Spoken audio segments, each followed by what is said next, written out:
Oh my god, you're back for another video? For me?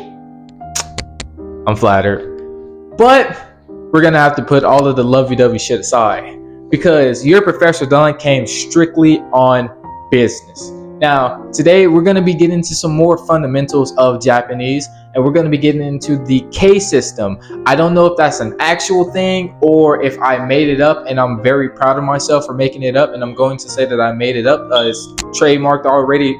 I trademarked it. And I'm just happy to see that anyone decided to click on this video and come back to the video and, you know, all that goodness. Now, let's get into it. Oh, wait, before we get into it, I did make a promise that I would make a sentence out of the last video, like the last few words from the last video. So I'm gonna do that now. The sentence that I came up with was watashi no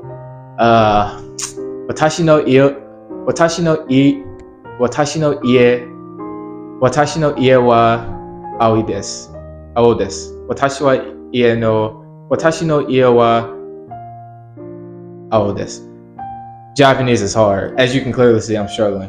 But that's why we're here. Now, what is the K system per se? The K system, I'm gonna get out of the way a little bit. The K system is a system where basically you put a K in front of every vowel. And there's gonna be a lot of systems like this because the majority of the characters all all end with a vowel. I say majority because there are a couple that don't. So we're gonna start off with, you know, an easy one. We have ka. Ka, right? It's just a K and an A, and as you can clearly see, I'm showing you how to actually write the character. And so I hope you're paying attention. How's everyone day been? Good? Bad? Okay. So we're gonna move on to the next one. The next one is ki. Ki is written like this. And one of my more favorite ones, because when I was little, I wished I could go Super Saiyan.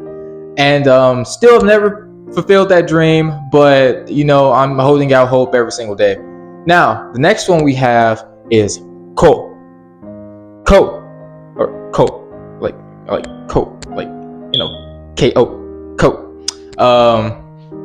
Ko is actually one of the easier ones to not only write, but to say. And it's funny because I used to write it completely wrong. I have like an entire, I have a book that I written Japanese in when I started learning, like taking it really serious and learning Japanese.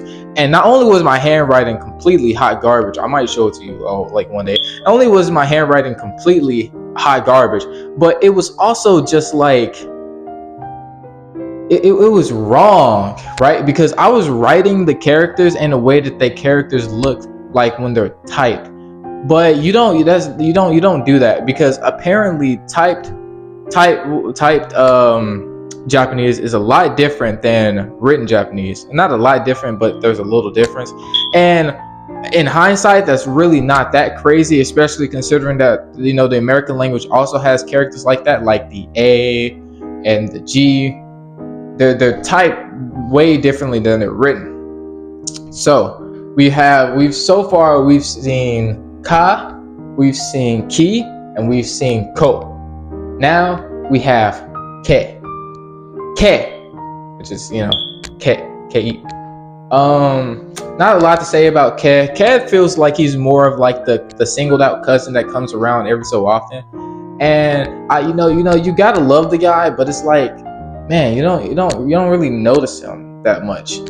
And for the final character, we have ku, like kutsu, which means shoes. By the way, haha, I sneaked in a word in there. I feel a little cringy, but you know, we're just gonna. Anyways, so let's review the words, class. Are you ready? We have ka, ki, ke, ku, ko. Ka, ke, ki, ku, ko. I'm saying those completely out of order. There is an order to these things, but I'm saying them out of order. I'm just going off based off of like how I'm remembering it and whatever order I'm going in. But I hope you found the lesson enjoyable. I hope to see you again. The next video is gonna be an awesome video. I almost leaked what it was gonna be, but you'll never guess what it's gonna be. You'll trust me. You'll never guess what it's gonna be. Anyways, until next time, bye guys.